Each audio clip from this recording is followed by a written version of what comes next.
Florida, especially, we're up 58% higher in rental prices than anywhere else right now. I think a lot of the time people just focus on like, okay, is this apartment like, like pretty and stuff, but like there's so much more that goes into it. Well, I wish you had a magic crystal ball. Me too.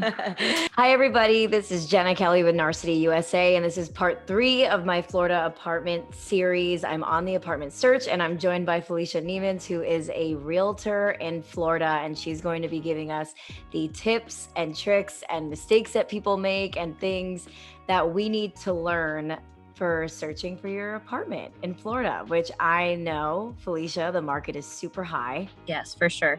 It's crazy, even with rentals. We see constant headlines in the news about it being so high. Like, have you seen this as a realtor? Is this normal for this to happen in the market? Florida, especially, we're up 58% higher in rental prices than anywhere else right now. So we're like one of the most expensive places to live right now. People think it's just like buying houses, but the rental market has become super competitive too. People are moving and there's limited space, even in just the past year. Apartments that were, $1,200, $1,300, 1 and 2 bedrooms are now $1,600, $1,900. And, like in the more like city, you're paying like anywhere from $2,000 to $2,500 to be, in the middle of the city, kind of like where everybody wants to be. What is like the typical size that you see with like a $2,500 price tag in downtown Fort Lauderdale? Like a 1 bedroom. Especially like downtown Fort Lauderdale, you're going to see smaller apartments with higher price tags. In the older communities like Victoria Park, like these really sought after places people want to live, a lot of them are harder to get into and they're more out of date because people want to live there. So people aren't really like renovating them.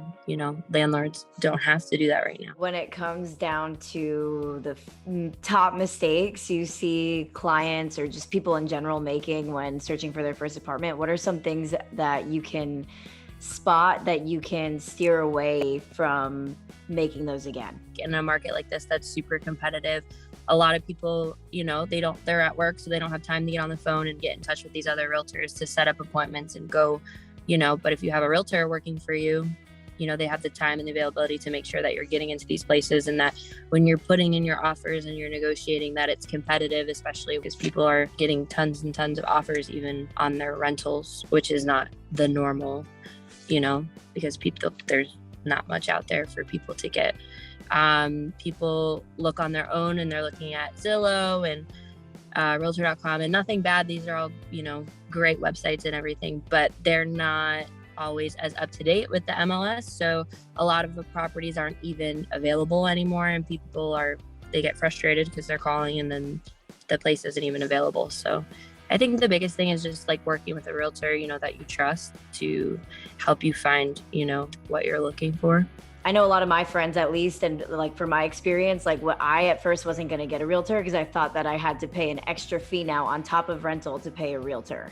And I feel like that's like a common misconception for a lot of people. So yes, a very big misconception that you'd have to like pay them or, like they don't really understand like the compensation part of it, but that all comes from the landlord or the seller side of everything. So it's not, as a buyer or a renter, you don't have to worry about any of that.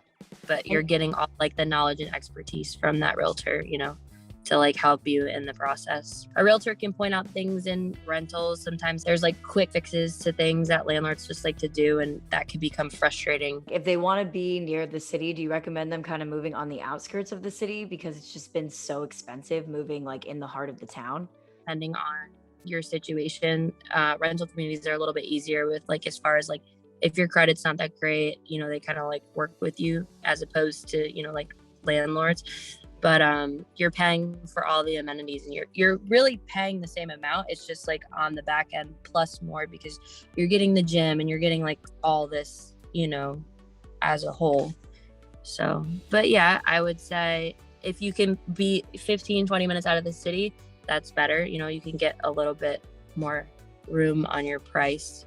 So as far as patience and deadlines, like do you see a lot of people emotionally renting before just up and getting, like, waiting for the right one to come? Is that more when you see someone's like kind of on the verge of moving out of their last place and they just looked a little too late? You really need like a couple of months time, depending on your situation, especially if your situation isn't as easy, if your credit's not as good, you don't make, on paper a ton of money and you can't prove that, you may have a little bit of a harder time and it may be a little more, frustrating. When it comes to like things to look for in an apartment, what do you think, like with your professional opinion, are important things to put on your checklist and things that don't matter in the grand scheme of things? I think a lot of time people just focus on like, okay, is this apartment like, like pretty and stuff, but like there's so much more that goes into it. You know what I mean?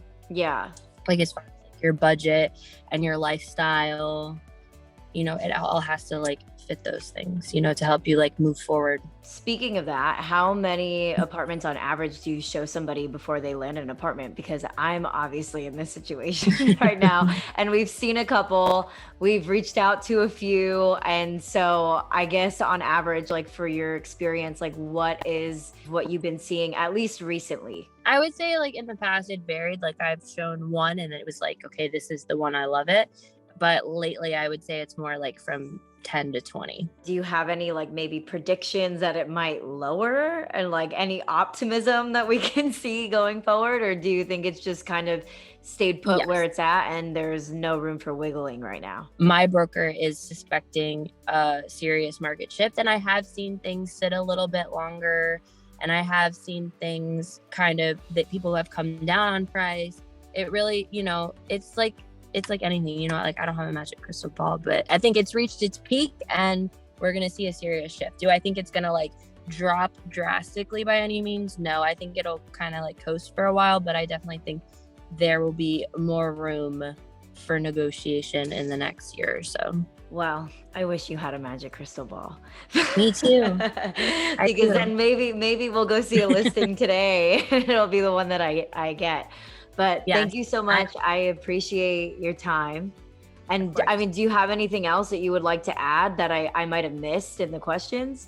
Don't cheat on your realtor. Like if you find someone you trust, don't cheat on them. But I would definitely, before you find one that you do trust, I would reach out to a few and, find someone that you get along with, because you're going to spend a lot of time with them, especially like in this market. Well, thank you. I appreciate your time, and the search continues. We're going to find it. I'm manifesting a good one for you.